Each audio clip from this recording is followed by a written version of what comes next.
What's up, my beautiful peoples? Good morning, good evening, good night to wherever you are in the world today. I hope you're happy and healthy. Today we have another review. As you can tell from the title below, we have the Magnify 3 from Puma.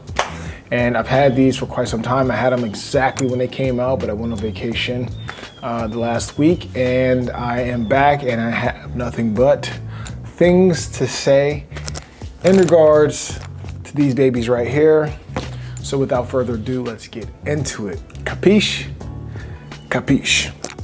Now, if you're new around here, you know the first thing we do is we go through the aesthetics, the upper, the midsole, and then the sole, and then we say who the shoe is for,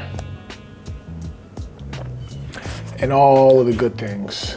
Also, if you can do your boy a favor and like, comment, and subscribe, it does go a long way. Just shoot me a comment, say something that you like or dislike about the video or the shoes or whatever you're feeling, or what shoes I should cop next, whatever. It doesn't matter what it is as long as it's something. I do like interacting with you all, so I comment pretty much to everybody. So if you leave me a comment, we will chop it up. These puppies were released June 17th. Damn.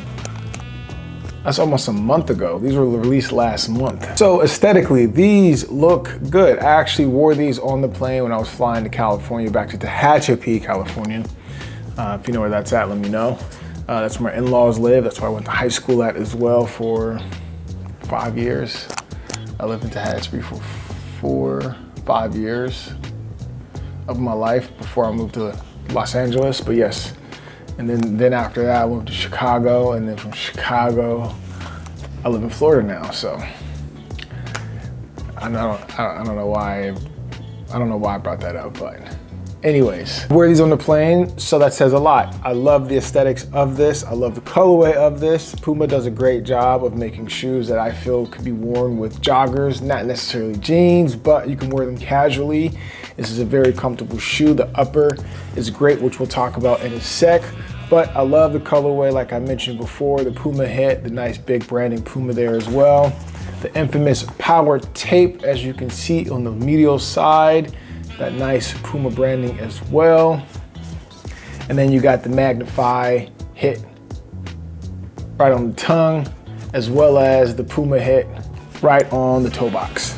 Nice overall shoe. It looks good. The aesthetics and the geometry also look good as well.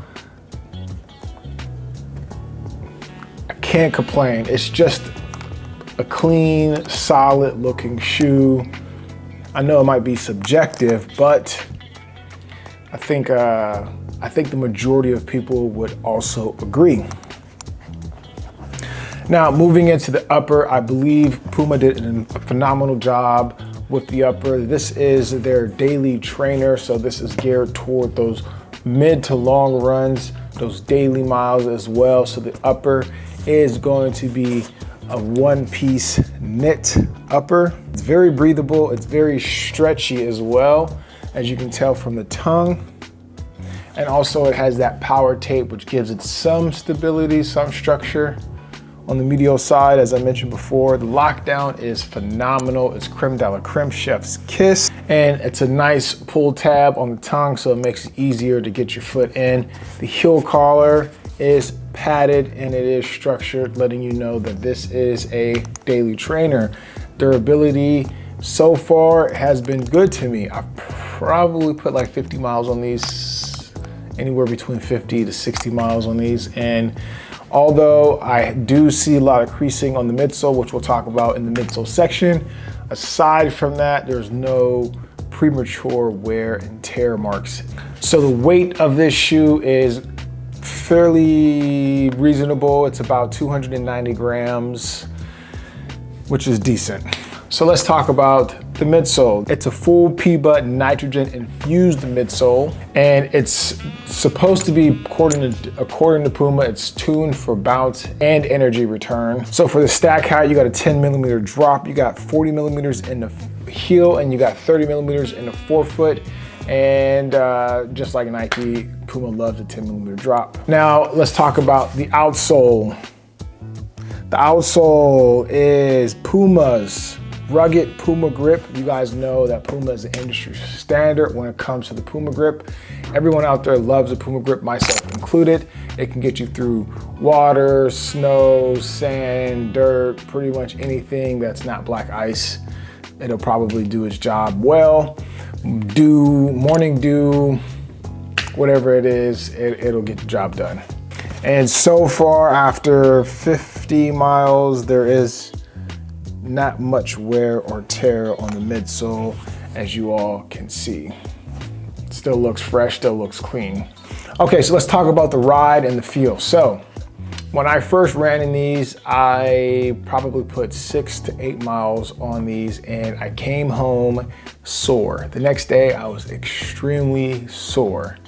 And I don't know why, but the only other time I felt that sore was when I ran in the Mizuno Neo Zen. And I could only assume that the construction, the geometry, the combination of geometry as well as the midsole compound, that Puma and nitrogen infused Puma, is causing some muscles in my legs and calves and feet to work that other shoes that I've been running in have not caused me to use. That is the only takeaway that I've gotten from this. So I would assume that this is a great shoe in the rotation because it causes you to use other muscles that you're not using. When I tell you I was sore, like sore than I have been in a long time running in new pairs of shoes. Now, the midsole strikes a pleasing balance. It's not overly plush, but it's not springy either, so you don't feel like a lot of energy return is happening every single time you're in your gait cycle, so from foot to foot, from transition to transition. But it is very smooth. They say it's ideal for recovery runs and base building, but as sore as I got, I don't know. I have no clue. And I ran in these a few times, and it's crazy because every single time I run in these, I get sore. I don't know, maybe it's just me, but I don't really vibe well with the Magnify, as other people have said. I know this is 100% Puma, but also the New Balance Super Comp is also full Puma that you guys saw me just review. If you haven't, go check it out. And I get along well with those. It does have a carbon plate, but it is still 100% Puma. For some reason, I don't mesh well with this. When I'm in the grind, when I'm in the thick of it, I'm in mile 6 to mile 8 on the long run. And I did take these on the long run as well. They do seem to kind of disappear underfoot. It is a very comfortable ride from foot to foot. Does come alive the faster you run. They don't mention on Puma's site that this is 100% Puma. This is just what the chats have been saying. This is what it feels like. This is what it may have felt like.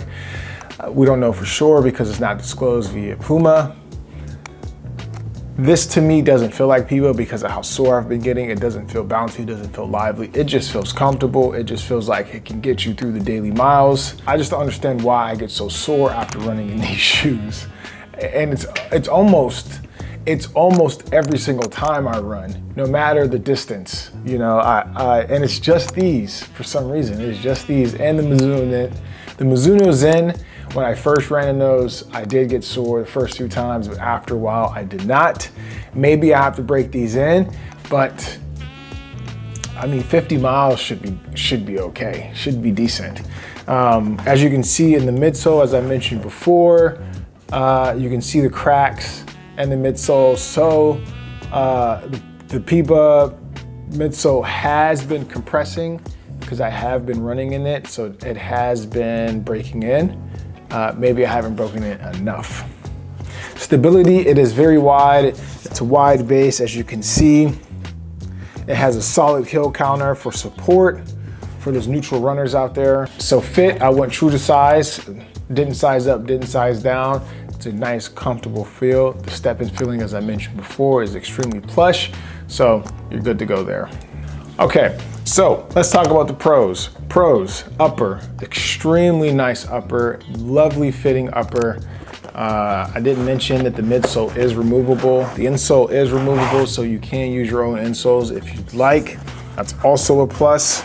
Step-in feel is extremely nice, and the walk-around feel is amazing as well. Excellent grip, Excellent durability, so nothing to worry about that as well. And like I said, smooth transition from foot to foot, and it's stable, so you don't have to worry about it wobbling or any ankle rolls. And lastly, it is a stylish shoe, so you could wear this casually if you'd like. The downside is it requires a break-in. So like I mentioned, running in these, I've gotten sore, so it does require a break-in period. I don't know how long it's gonna take. I'm probably gonna run it a few more times before I give up on it and let you guys know. So, is this shoe big body certified? I would say so far not. I, as a bigger runner, did not mesh well with these. There's a lot of break-in that requires a suitable amount of running, and I don't know if a lot of people would endure the pain, especially the pain that I felt, the soreness that I felt.